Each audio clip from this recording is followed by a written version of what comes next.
80వ స్వతంత్ర దిన శుభాకాంక్షలు తెలియజేస్తున్నానండి. ఈరోజు మనం మాట్లాడేది ఏంటంటే చిన్నగానే చెప్పి నేను ఆపేస్తాను. ఏంటంటే ఈ ముగ్గురు ఫోటోలు ఎందుకు పెట్టారు, అసలు జెండా దేని గురించి మనం ఎగరేసాం అన్న దాని గురించి మాట్లాడి మనం ఈరోజు ముగించడానికి ప్రయత్నం చేద్దాం. అసలు మన స్వతంత్రం అనగానే మనకు గుర్తుకొచ్చేది ఏంటంటే బానిసత్వం నుండి స్వేచ్ఛలోకి ఒక మనిషి వచ్చాడని గుర్తొస్తూ ఉంటుంది.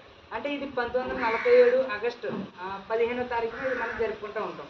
అంటే ఇక్కడ ఏం జరిగిందనంటే అప్పుడు దాకా బ్రిటిష్ వాళ్ళ పాలనలో మన ప్రజలు ఉంటే, మన భారతదేశం యొక్క ప్రజలు ఉంటే, ఆ యొక్క బ్రిటిష్ వారి యొక్క పాలన నుండి మనం బయటకు వచ్చాం. ఎన్నో త్యాగాలు, ఎంతోమంది ప్రాణ త్యాగాలు ఇచ్చి ఎంతోమంది వారి యొక్క ఆలోచన విధానాన్ని వాళ్ళు బయట పెట్టి ఇలా ఉండకూడదు, మనం ఒకళ్ళు బానిసత్వంగా ఉండకూడదు, మనిషికి అనేది స్వేచ్ఛ ఉంటుంది అని చెప్పి వాళ్ళు స్వేచ్ఛ దారిలో మనల్ని నడిపించారు. వాళ్ళు అలా నడిపించడం బట్టి మనం ఇలా ఇన్ని 80 సంవత్సరాలుగా మన యొక్క స్వతంత్ర దినోత్సవ యొక్క వేడుకలు జరుపుకుంటూ ఉంటాం. అసలు మనం సాధారణంగా చూస్తే మనం ముందు జెండా గురించి మాట్లాడదాం. జెండా అంటే మనకు 3 రంగులు ఉంటుందండి, మనకు బాగా తెలుసు. మొట్టమొదటిది కాషాయ రంగు అంటారు, దాన్ని ఆరెంజ్ అని అంటాం. రెండోది తెలుపు, మూడోది ఆకుపచ్చ. ఈ మూడు రకాలైనటువంటి ఒక సాదృశ్యాన్ని చూపిస్తూ ఉంటాయి. ఒకటి కాషాయం ధైర్యానికి, విజయానికి గుర్తు. 2 తెలుపు శాంతికి గుర్తు. 3 ఆకుపచ్చ అది నిత్యత్వానికి, అలాగే ప్రకృతికి, శాంతికి, ప్రశాంతతకి గుర్తుగా మనకు కనపడుతూ ఉంటుంది. మధ్యలో అశోక చక్రం, అది అశోక చక్రం ఏంటంటే అంటే ధర్మానికి గుర్తు. దాంట్లో 24 స్పోక్స్ అనేవి ఉంటాయి. ఈ 24 కూడా 3 రకాలుగా చెప్పారండి. ఎలా అంటే ఒకటేమో మనకు రోజుకి 24 గంటలు ఉంటాయి, ఆ 24 గంటలకు ఒక్కొక్క గంట చొప్పున ఉంటాయి అని చెప్పారు. రెండు ఏంటంటే అంటే మొట్టమొదటిసారి మన ఈ యొక్క స్వతంత్రం వచ్చే నాటికి మన భారతదేశంలో 24 స్టేట్స్ ఉన్నాయి, రాష్ట్రాలు ఉన్నాయి అని దానికో సాదృశ్యం.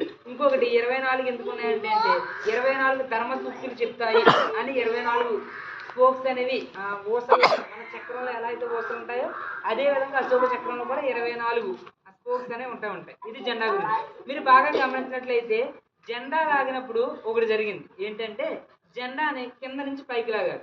అసలు కింద నుంచి పైకి ఎందుకు లాగారండి అంటే బానిసత్వం నుండి స్వేచ్ఛకు వచ్చారు అని పైకి లాగుతూ ఉంటారు. ఇది ఒకటి. ఇది ఎప్పుడు లాగుతారండి అంటే స్వతంత్ర దినోత్సవం లాగుతారు.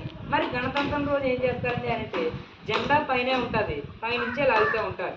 ఎందుకు పైనే ఉంటుందండి అంటే ఆల్రెడీ మనకు స్వతంత్రం వచ్చేసింది, కానీ మన యొక్క ప్రజలను ఎలా పరిపాలించుకోవాలో తెలియదు కాబట్టి మనం ఒక డాక్యుమెంట్ చేసుకోవాలి. ఆ డాక్యుమెంట్ ఏంటంటే అంటే దాన్ని లివింగ్ డాక్యుమెంట్ అన్నారు, దాన్ని భారత రాజ్యాంగం అన్నారు. భారత రాజ్యాంగం ఆమోదం వచ్చింది కాబట్టి దాన్ని గణతంత్రం అన్నారు. ఇదేమో బానిసత్వం నుండి స్వేచ్ఛకు వచ్చాము కాబట్టి ఇది స్వతంత్రం అన్నారు. మీరు బాగా గమనిస్తే ప్రతి ఒక్కరు కూడా జెండా ఎగరేసేటప్పుడు దాని లోపల పూలు వేస్తూ ఉంటారు. ఎందుకంటే అంటే అప్పుడులో బానిసత్వం ఉన్నప్పుడు మన యొక్క దారి ఎలాంటిది అంటే ముళ్ళబాట, కానీ ఇప్పుడు ఏంటంటే అంటే పూల బాట లాంటి మార్గాన్ని మనకు ఏర్పరిచారు అని ఆ జెండాలో మనకి పూలన్నీ వేస్తూ ఉంటారు.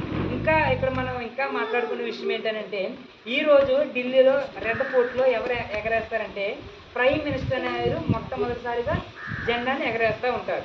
మరి రిపబ్లిక్ డేకి ఎవరు ఎగరేస్తారండి అంటే ప్రెసిడెంట్ గారు ఎగరేస్తూ ఉంటారు.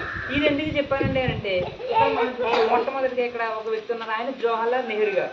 మొట్టమొదటిసారి మనకి భారతదేశంలో స్వతంత్రం వచ్చిన తర్వాత మొట్టమొదటిసారి ఎగరేసిన జెండా ఎవరు అని అంటే మొట్టమొదటి ప్రధానమంత్రి ఇతనేయండి, ఆయన జవహర్లాల్ నెహ్రూ గారు. తర్వాత 2 అంబేద్కర్ గారు మనకు బాగా తెలుసు. ఆయన మనకి రాజ్యాంగం స్వతంత్రం వచ్చిన తర్వాత జనాలు ఎలా పరిపాలించుకోవాలి తెలివి కాబట్టి ఆయన కమిటీ వేసి డ్రాఫ్టింగ్ కమిటీ చైర్మన్గా ఆయన ఉండి రాజ్యాంగాన్ని రచించి ఆయన ఆమోదించడాన్ని మనం రిపబ్లిక్ డే అంటాం. అందుకే మీరు బాగా గమనిస్తే స్వతంత్రం రోజు అలాగే గణతంత్రం రోజు కూడా వీళ్ళ ముగ్గురిని మనం బాగా జ్ఞాపకం చేసుకుంటూ ఉంటాం. 1 అంబేద్కర్ గారు, 2 గాంధీ గారు, 3 జవహర్లాల్ నెహ్రూ గారు. నెహ్రూ గారు ఏంటో మనం చెప్పుకున్నామని ఏంటంటే ఆయన మొట్టమొదటిసారి జెండా ఆయన ఎగరేశారు. ఎప్పుడండి అంటే స్వతంత్రం వచ్చిన తర్వాత. 2 అంబేద్కర్ గారు ఎందుకని అంటే ఆయన స్వతంత్రం వచ్చిన తర్వాత మన జనాలను ఎలా పరిపాలించుకోవాలో ఆయన ఒక పుస్తకాన్ని తయారు చేసి ఇచ్చారు కాబట్టి. 3 గాంధీ గారిని ఎందుకు మనం అంత ప్రాముఖ్యత ఇస్తూ ఉంటామంటే ఆయన ఏం చేశారంటే 1930లో సాల్ట్ రెవల్యూషన్ తీసుకొచ్చారు, ఉప్పు సత్యాగ్రహం.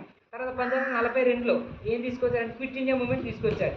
ఇవన్నీ మూమెంట్లు తీసుకొచ్చి ఆయన ఏమన్నారంటే మనం అన్ని శాంతిగానే చేయాలి, ఒకరిని చంపుకోకూడదు, ఒకరిని ఇబ్బంది పెట్టుకోకూడదు, కానీ మన పోరాటం ఏంటంటే మనం స్వేచ్ఛగా మనమే జీవించాలి, ఒకరి మీద ఆధారపడి జీవించకూడదు అన్నారు. ఇక్కడ చెప్పాల్సిన ఇంకో విషయం ఏంటంటే కొన్ని పుస్తకాలు ఇలా రాశారు.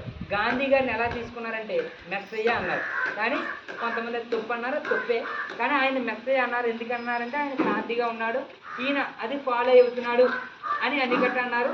కానీ ఆయన చేసింది ఏంటంటే మనం నాన్ వైలెన్సే చేయాలి, వైలెన్స్ చేయకూడదు, నాన్ వైలెన్స్. కానీ మనందరం మన ప్రజలు మనం స్వతంత్రంగా చేసుకోవాలని చెప్పారు. అంటే ఇప్పుడు మనం ఎందుకు ఇవన్నీ మాట్లాడుకున్నామంటే ఇక్కడ మనం కొంతమంది అడుగుతూ ఉంటారండి, ఏమనంటే జెండా ఎగరేస్తారు కదా, కొంతమంది ఫోటోలు ఉంటాయి, కొన్ని జెండాలు ఈ విధంగా ఎందుకు ఎగరేస్తారంటే మనం చెప్పాలి.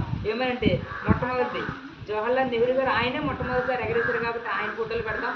2 అంబేద్కర్ గారు, ఎందుకంటే ఆయన రాజ్యాంగాన్ని రచించారు, ఆయన తెలియజేయడం వల్లే మనకు ఆమోదం రిపబ్లిక్ డే అని వచ్చింది.